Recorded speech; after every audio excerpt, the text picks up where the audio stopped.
here to take care of the land. If we take care of our land, it was told to us that it would take care of us from our elders, and so we take that as to heart.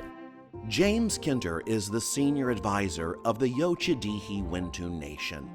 It's a tribe that has lived for 10,000 years in what is now Northern California. Today, they're centered in KVIE Valley, where they own one of the most diverse farming operations in Yolo County.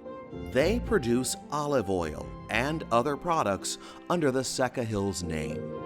Seca is blue in the Patwin language, and we have these beautiful blue mountains that are out here in the valley, and we wanted to honor the land, and we wanted to honor those mountains. Pull on the tree. Oh yeah, right here. Yeah. Kinter says the tribe is intentional about the crops they farm. Some crops, like the elderberry that goes into their balsamic vinegar, honors the tribe's use of elderberry over thousands of years. Others, like olives, were selected because they are drought resistant and naturally suited to California's Mediterranean climate. When I started with the tribe in 2003, they only owned about 1,000 acres of land. Today we farm and ranch just over 25,000 acres. We grow a dozen different crops. We run about 800 head of Angus cross cattle. Jim Edders is the director of land management for the tribe. We grow two varieties of olives here on this ranch. We grow Arbequina and Arbusana. Arbequina tends to be a mild to medium bodied oil that's very versatile in the kitchen, can be used for everything from frying to finishing. Arbusana tends to be a little more buttery, and so it's really an oil that the chefs that we sell oil to prefer. So this style of planting is called super high density. It's where the trees are planted very close together, 13 feet by 5 feet apart, and are on a trellis, similar to the way you would grow grapes. This style of growing has really allowed olives to become a viable crop again in California because of the mechanized harvest and the mechanized pruning. So we use a large over-the-row harvester that basically the whole tree passes through, removes the olives, and places them into a gondola pulled behind a tractor. We're the grower. We grow the olives, but we also truck the olives down to our mill. We mill them ourselves.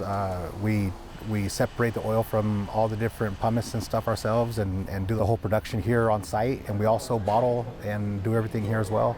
And we do our own marketing. In the olive oil industry, the longer it takes for you to get the olives from the tree into the mill and into the bottle, you lose quality. And so for us to be so close to our mill is one of the reasons why it's such a good product. From the time the fruit arrives at the mill to the time oil starts coming out the spout is about 45 minutes to an hour. So it's a very quick process and much more efficient than olives have been processed historically. Yocha Dehe opened a tasting room for Seca Hills in 2014. It's a way to share their products and their story. Once we start talking about what the word Seca means, people are going to ask, what does that mean? And that opens the door up for conversations for us to elaborate on our culture with them and why we're doing this. It's a story that tells how their once large tribe of 25,000 people nearly disappeared. We flourished in this area. We had thriving economies, and we had a lot of different things here pre-contact, and we've had a lot of struggles. And over the time of California and the gold rush and different invasions that came through over those time period, we were whittled down to under 25 people within our tribe. We have now rebounded back to around 100, and we're continuing to grow and flourish. Flourishing also means creating new opportunities in agriculture and farming for young tribal members, opportunities that didn't exist for prior generations. We didn't really grow up in farming. What we grew up in was in poverty. The future hope for us is that our youth would get involved in agriculture, that they'd be interested in understanding the process of food manufacturing and those type of things. And so for us, it means a little bit more than just farming it. We're really trying to take care of it for future generations. So instead of taking from the land and never giving back, we try to find crops and other items that are going to be more sustainable. And we want folks to know that we're here to take care of the land.